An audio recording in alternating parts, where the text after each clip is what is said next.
tout reste possible sur le final de ce Tour de Vendée. Vous l'avez dit, tout reste possible, surtout qu'avec le renfort de ce deuxième coureur de chez Total Direct Energy, eh bien, les cartes sont totalement rebattues, bien entendu. Il y a des coureurs poursuivants qui sont sur les talons de cette nouvelle échappée qui a sacrifié le coureur de chez Saint-Michel, Aubert 93, qui n'a pas pu résister au rythme dans la petite ascension avant le passage sur la ligne d'arrivée. Mais en tout cas, c'est une nouvelle course qui commence. On va peut-être retarder l'échéance, peut-être aller au bout avec le renfort de ce nouvel équipier Total Direct Energy en la personne de Mathieu Burgodeau.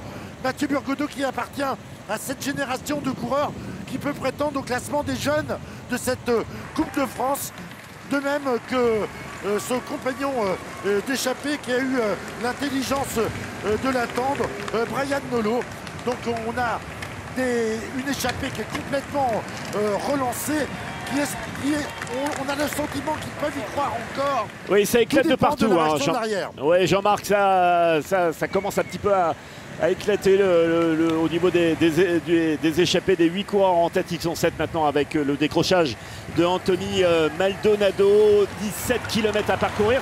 30 secondes d'avance, Lilian. Ouais, 30 secondes, la bonne association. Hein, ça ferait effectivement d'avoir les deux coureurs devant, Clément Venturini et Mathieu Burgodeau qui pourrait vraiment aller leur effort. On a vu que Pierre Gou aussi était pas trop mal. Et Maxime Cam là, qui essaie de faire le jump pour revenir sur le trio de tête. Et derrière, on voit bien que petit à petit, hein, les coureurs qui étaient échappés longuement depuis le début de la course commencent à avoir de moins en moins de force. Et on commence à mettre le nez à la fenêtre également du côté de l'écurie du groupe Groupama, FDJ, l'écurie de Marc Sarrault, le leader au général de cette Coupe de France, bien relayé hein, par Vital Concept, dont le principal coureur sur un sprint final est évidemment Brian Coquard. C'est vrai qu'en cas d'arrivée d'autres sprints, il n'y a pas 36 coureurs qui peuvent gagner aujourd'hui. On a bien su Marc Sarrault, Brian Coquard. On l'a dit tout à l'heure, hein, Christophe Laporte, le double vainqueur ici même. Je pense qu'on n'aurait pas été loin du podium en cas d'arrivée au sprint sur ces 3 coureurs. Et on a vu 2 ou 3 coureurs de l'écurie de l'équipe Team Arkea, la formation bretonne, qui ont complètement lâché. On a fait beaucoup d'efforts, ça va être probablement un peu compliqué hein, pour Arkea. Hein, tout à l'heure, on les a vus, hein, c'était Benoît Jarrier et Laurent Pichon qui ont tout donné pour essayer de rapprocher le peloton plus rapidement. Attention avec une sortie là d'un des coureurs de tête, c'était Brian Nolo. Bon, malheureusement, sans réelle conséquence. Enfin, heureusement, sans réelle conséquence. Brian Nolo qui a pas mal mené hein, en fait depuis quelques kilomètres pour ramener son coéquipier Mathieu Burgodeau, le coureur originaire de Noirmoutier. 16 km encore à parcourir sur le final du Tour de Vendée 2019 et 7 hommes en tête. Clément Venturini pour AG2R la mondiale, Brian Nolo Total Direct Energy, vous le voyez à l'image également, Pierre Gouault, le coureur de Natura Forever Roubaix, le dossard 42, c'est Lucas Derossi toujours présent. Brian Nolo, vous l'avez vu. Il y a également donc Maxime Cam pour Vital Concept. Et puis voilà, on a fait le tour des 7 hommes échappés des Lilian. Voilà, 35 secondes, hein, et ils n'ont quasiment rien perdu en un tour, puisque à l'entrée du circuit, ils vont arriver là, et ils avaient 35 secondes. Alors que derrière, on voit toujours, c'est justement hein, Benoît Jarrier et Laurent Pichon qui ont réussi à revenir à l'avant du peloton pour tout donner, ne rien regretter, pour essayer de réduire à moins de 30 secondes maintenant. Et on voit toujours qu'à l'avant, c'est toujours décousu hein, dans cette échappée où tout le monde n'a pas la même condition et tout le monde ne peut pas passer son relais. 30 secondes, vous le voyez sur ces images, l'écart entre les 7 hommes de tête et le peloton emmené pour l'instant par notamment le Sartois Benoît Jarrier. Il y a également des coureurs de la FDJ Groupama. On pense notamment à Olivier Legac, le coureur breton de cette formation de FDJ Groupama, qui aura forcément son mot à dire en cas d'arrivée au sprint avec Marc Sarrault, le leader de la Coupe de France au général. Je vous rappelle qu'il possède 11 points d'avance sur Benoît Cosnefroy. Si Marc Sarrault rentre dans les 10 premiers, il sera assuré de remporter cette édition 2019 de la Coupe de France. Mais on commence peut-être peut-être non pas à se regarder un peu trop, mais on emmène la chasse là du côté du peloton sur les 7 hommes de tête. Bon, après 30 secondes en 15 km, c'est largement jouable. Il faudra juste pas se regarder dans le dernier tour. Mais c'est vrai que l'équipe Groupama FDJ aussi peut jouer au feu en essayant d'avoir un sprint massif pour Marc Sarrault, parce que si jamais Benoît Cosnefroy arrive à s'extirper dans cette bosse située à 500 mètres de l'arrivée, même Marc Sarrault en finissant deuxième derrière Benoît Cosnefroy marquera assez de points pour reprendre le leadership. 15 points sur cette Coupe de France. Différence entre le premier et deuxième à l'issue de ce Tour de Vendée. Et on rappelle que l'écart au classement général de la Coupe de France entre Marc Sarrault, le leader, et Benoît Cosnefroy, le coureur de AG2R La Mondiale, est de 11 points.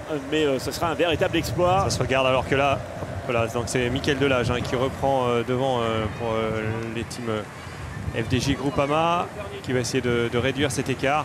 Mais je pense qu'eux, ils vont essayer de maintenir un maximum cet écart à une vingtaine de secondes pour revenir vraiment dans le dernier moment. Ouais, et on voit le classement provisoire Lilian de cette Coupe de France. 15 dates. L'aventure a commencé le 3 février dernier. C'était Grand Prix de la Marseillaise avec la victoire d'Anthony Turgis. Et Marc Sarrault qui a remporté une victoire cette année lors de cette Coupe de France. Benoît Cosnefroy, deuxième au classement général. Lui s'est imposé à 3 reprises. Et notamment chez lui, du côté de la Polynormande, c'était au mois d'août, ou encore à Paris-Camembert le 16 avril dernier. Et Brian Nolot en plein effort en tête de la course à maintenant 14 km de l'arrivée. Ouais, Brian Nolot qui donne tout parce qu'il sait très bien qu'il a son coéquipier Mathieu Burgodeau avec lui. Et voilà, il a tout intérêt à maintenir cet écart avec le peloton pour permettre à Mathieu Burgodeau de justement essayer de garder cet écart dans le dernier tour et pourquoi pas gagner ici même pour son équipe. On rappelle, c'est vrai que l'équipe de Jean-René Bernaudot cherche désespérément à gagner sur ces terres depuis 17 ans. Et oui, ça serait une sacrée performance si enfin les coureurs de Total Direct Energy parvenaient à s'imposer ici sur ces terres, puisque évidemment ils sont situés à quelques kilomètres de La Roche-sur-Yon. On fait beaucoup d'efforts également du côté de Vital Concept et les 7 hommes de tête qui rentrent dans la principale difficulté. Brian Nolot qui est en train de caler. Voilà, il a tout donné pour emmener cette échappée le plus rapidement possible sans difficulté. On va être comme tout à l'heure, quasiment à chaque tour, on va avoir des coureurs qui vont baisser pavillon. Voilà. Le coureur. C'est compliqué pour Lucas Desrossi également de Déco Marseille.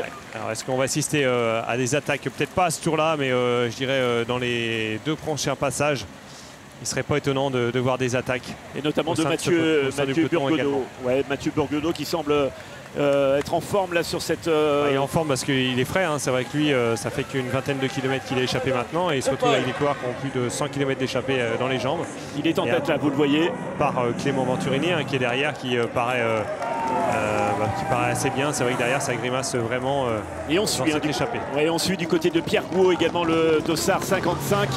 Mathieu Burgodeau, coureur de Total Direct Energy pour le passage sur la ligne. Il y aura encore 2 tours de circuit ici à La Roche-sur-Yon. Voilà, le peloton qui est juste derrière, qui a les coureurs en point de mire et on commence à assister à quelques cassures au sein de ce peloton. Ça grimace dur, c'est pas forcément la difficulté de la bosse qui fait que ça casse, mais tout simplement parce qu'on est sur un circuit extrêmement sinueux et extrêmement étroit. Alors qu'on a vu justement Bonamour, le coureur qui était protégé de l'équipe Team Marquis Samsic, rouler en tête de peloton pour réduire cet écart. Jean-Marc Seigné, Jean-Marc, vos impressions, vous, depuis la moto justement? On nous a demandé de prendre le large parce que l'écart était en train de se réduire entre le peloton qui revenait très fort sur les 7 hommes qui étaient à l'avant. Alors bien entendu, l'impression que j'ai, c'est qu'effectivement le peloton est en train de fondre sur les échappés et que le rythme n'était absolument pas le même entre ceux qui venaient de l'arrière et ceux qui continuaient de faire vivre cette échappée, notamment dans la bosse qui est à 500 mètres de l'arrivée. On a vu Brian Nolot, et vous l'avez souligné, un peu en souffrance. Alors Alors qu'il y a une attaque, Jean-Marc, on vous interrompt, Oui, de Mathieu Burgodeau qui est parti. Jean-Marc, excusez-nous. Lilian, il a pris, oui, c'était l'homme en forme sur cette échappée à 11 km de l'arrivée. Mathieu Burgodeau qui va tenter l'aventure en solitaire. Bah, il a très bien compris que c'est pas en restant dans cette échappée qu'il allait pouvoir gagner. Il faut absolument qu'il garde un maximum de temps devant pour arriver au moins dans les 3-4 derniers kilomètres, dans le dernier tour, avec justement au moins 15-20 secondes d'avance sur le peloton pour pouvoir espérer gagner aujourd'hui. Mathieu Burgodeau, le coureur de Noirmoutier, a-t-il les moyens d'aller chercher cette victoire seul ici à La Roche-sur-Yon? 11 km encore à parcourir dans les faubourgs de La Roche-sur-Yon, dans les rues de la capitale de la Vendée. Les 6 autres coureurs sont derrière lui, Clément Venturini notamment, Maxime Cahamedi, Finet, Lucas Derossi, même si le Marseillais semblait un petit peu en difficulté, Pierre Gouault ou encore Anthony Maldonado.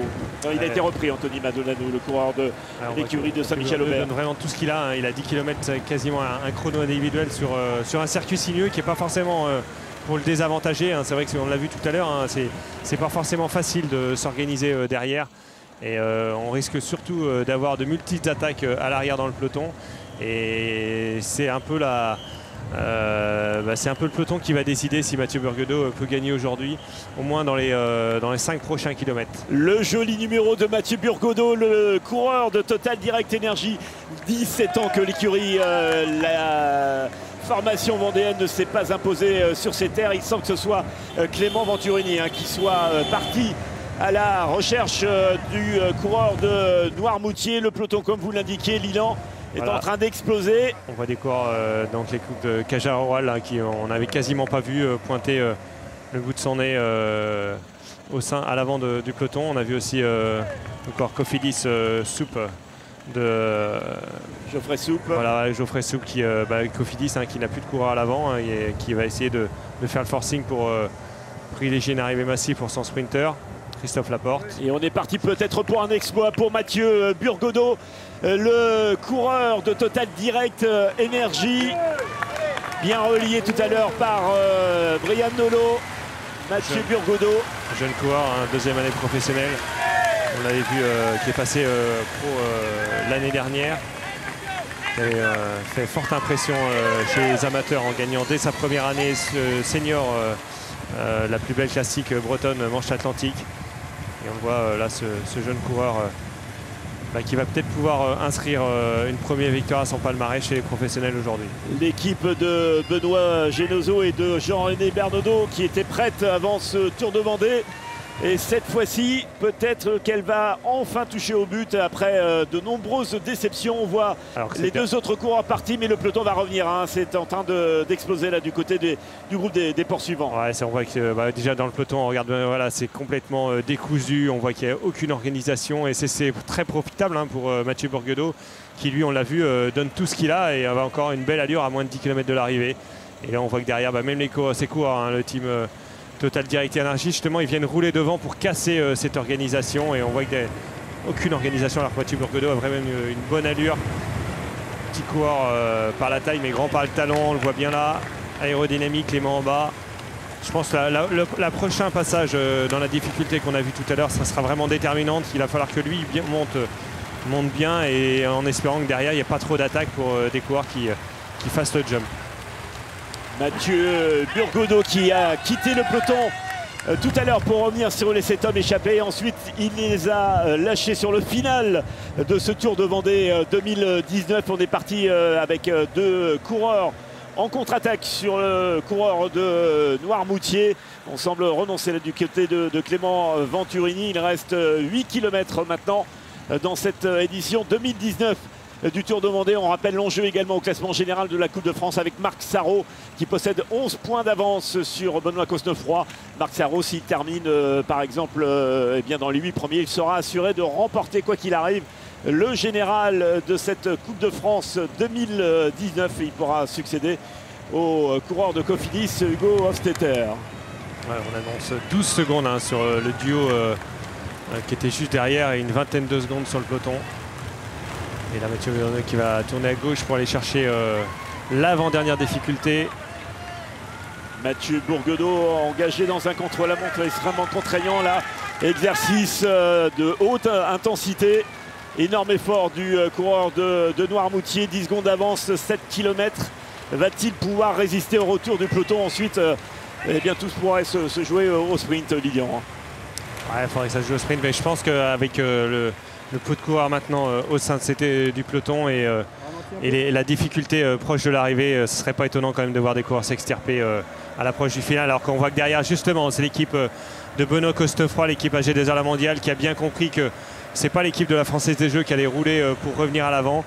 Et l'équipe AG2R La Mondiale fait le forcing pour revenir sur le coureur du team Total Direct Energy. Est-ce qu'on va fixer justement une attaque dans la prochaine montée de Benoît Cosnefroy? On va le savoir dans quelques mètres. Et on rappelle l'enjeu de cette Coupe de France au général. Si Benoît Cosnefroy, qui est second au classement général, s'impose ici à La Roche-sur-Yon, c'est lui qui remportera le général de cette Coupe de France 2019. C'est la dernière étape, dernière manche aujourd'hui au Tour de Vendée après 14 autres étapes. Et les acclamations du public vendéen pour le coureur de Noirmoutier, Mathieu Bourgodeau. Voilà, qui monte tempo, qu'il ne faut pas qu'il donne tout ce qu'il a dans ses difficultés, mais il faut qu'il en garde après pour bien relancer. Voilà, il arrive, il bascule et va aller sur la partie pavée et après il va revenir sur l'arrivée. Exercice en solitaire compliqué. Voilà, exercice compliqué et puis il faut gérer cette avance alors que c'est voilà, Anto Marchi, le coureur de Roubaix Métropole qui lui fait le forcing pour essayer justement de casser ce peloton et essayer de s'extirper avec plusieurs coureurs. Ah, ça va être serré à un peu plus de 6 km de l'arrivée. On voit le coureur de team Total Direct Energy, encore une belle allure. Ouais, il est sur la ligne finale là, il va passer la ligne d'arrivée pour le dernier tour. Mathieu Bourgodeau avec, vous le voyez à proximité, le peloton lancé à ses trousses, la langue sortie là en plein effort, le coureur de Noirmoutier. Alors que derrière, hein, c'est toujours le coureur de Roubaix qui fait le forcing. Et il va se faire rattraper. Et le peloton qui revient hein, sur le coureur de extrêmement étiré. Hein, on voit bien que les coureurs derrière, il y a quelques petites cassures. Après, ce qui pourrait aider Mathieu Bourgodeau, c'est que derrière, ça se regarde. Sur cette partie un peu, là, on voit que toujours le peloton est en file indienne. Il ne faut pas qu'il désespère. On peut avoir un moment de flottement ensemble sur le peloton. On l'a vu tout à l'heure dans le tour précédent. Le coureur devant temporisé. Mais on voit bien que l'équipe AG2R Mondiale a repris la main sur ce peloton. Et on revoit la détermination pourtant de Mathieu Bourgodeau, le coureur de Total Direct Energy. Ce sera peut-être compliqué pour les Vendéens de s'imposer sur leur terre. Et ici, ça fait 17 ans, imaginez qu'ils attendent un succès. C'était en 2002 avec Franck Bouillet. Et on revient avec AG2R La Mondiale.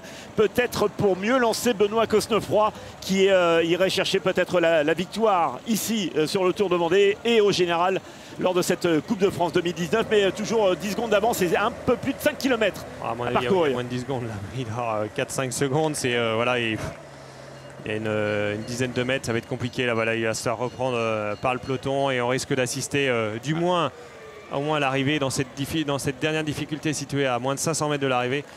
On risque d'assister à un peloton groupé où il sera important d'être bien placé hein, déjà sous la flamme rouge, pouvoir aborder cette difficulté dans les 10 premiers coureurs. Sinon, je pense que ça va être compliqué de gagner sans être bien placé au pied de cette difficulté. La jonction et félicitations tout de même à Mathieu Bourgodeau qui a animé ce Tour de Vendée 2019 en faisant un sacré numéro. Il est parti tout seul pour aller chercher la victoire, mais on est revenu notamment sous l'impulsion des coureurs d'AG2R La Mondiale. Voilà, on va en 3e position, hein, enfin en 4e position, mais en 3e, c'est le 3e coureur d'AG2R La Mondiale qui est là. Ouais, les coureurs de Groupama FDJ qui ne sont pas très loin, mais danger peut-être hein, pour le leadership de Marc Sarrault sur cette Coupe de France. Après, ils ont encore 3 km pour se placer. Hein. Je pense que maintenant, la responsabilité elle vient sur les épaules d'AG2R La Mondiale hein, qui doit mener un tempo pour éviter toute attaque du moins avant le dernier kilomètre. On voit encore Brian Coquard notamment qui se replace. Je pense qu'on va être voilà, sur une arrivée. On voit bien le peloton et une trentaine de coureurs hein, maintenant au sein du peloton. C'est quasiment... voilà, mais je me demande s'il y a même 30 coureurs au sein de ce peloton. On a vu qu'il y a eu beaucoup d'écrémage hein, sur les différents tours. Ouais, Brian Coquard, le Nazérien qui est bien placé, vous le voyez tout près des coureurs d'AG2R, la mondiale. Marc Sarraud doit être également en embuscade, le leader de cette Coupe de France 2019. Quelle finale ici à La Roche-sur-Yon. Félicitations à tous ces coureurs, hein, effectivement, puisque nous sommes en fin de saison, mais ils ont trouvé les ressources pour aller animer et chercher beaucoup de suspense lors de ce final sur La Roche-sur-Yon. Les conditions ont été idéales, il est vrai, mais nous sommes en fin de saison et les organismes sont sollicités comme vous pouvez l'imaginer, et on mène la tête là avec les coureurs d'AG2R la mondiale. Hein, c'est Hans Peters, alors que là c'est Thomas Bouda là, qui pour le team Direct Energy qui mène. Ouais, qui va essayer. Attention, une attaque de l'équipe Natura Forever Roubaix Métropole. Bah, c'est Thibaut Ferras, le vainqueur des boucles de la Mayenne, qui essaie de s'extirper avant la difficulté finale. Et on revient avec AG2R la mondiale et puis l'équipe Groupama FDJ. Mais il a pris quelques mètres d'avance, le coureur de Roubaix Métropole. On voit que derrière ça ne se regarde pas, hein. L'équipe AG2R est toujours aux avant-postes. On a vu que l'équipe FDJ Groupama s'était regroupée autour de son sprinter. Ça va être important, hein, le placement à moins de 1 km de l'arrivée sous la flamme rouge. Quand vous tournez à droite avant d'aborder cette dernière difficulté, il va absolument être bien placé. Et surtout surveillé, hein, pour les coureurs de Groupama FDJ. Benoît Cosnefroy, le second au classement général, qui n'a que 11 points de retard au général. Mais pour l'instant, c'est le vainqueur des boucles de la Mayenne, Thibaut Ferras, qui est en tête. Elle a vu monter sur le trottoir là, pour essayer de couper. C'est vrai que c'est un circuit urbain extrêmement sinueux. Jean-Marc nous le disait tout à l'heure. Et cet adepte du cyclocross n'a pas hésité à monter sur le trottoir pour pouvoir couper. Et là, il essaie de prendre un maximum d'avance avant la difficulté. On le revoit à la montée, hop là sur le trottoir. On voit l'agilité du coureur qui a l'habitude de pratiquer le cyclocross. 2 km sur le final ici à La Roche-sur-Yon, avec une attaque qui va probablement venir là sur la droite du peloton, et Thibaut Ferras en plein effort pour aller chercher une magnifique victoire ici sur le Tour de Vendée 2019, le coureur Saint-Michel Aubert 93. Natura Forever Roubaix Métropole. Et là on voit le coureur de justement Saint-Michel Aubert 93. Est-ce que ça serait Kevin Lequinf, que son directeur sportif tout à l'heure nous vantait? Kevin Lequinf, le Dossard 63. On n'a pas encore l'info. À la poursuite de Thibaut Ferras. Les deux coureurs sont partis à moins de 2 km maintenant de l'arrivée. Mais Thibaut Ferras, pour l'instant, est en tête. Allez, attention.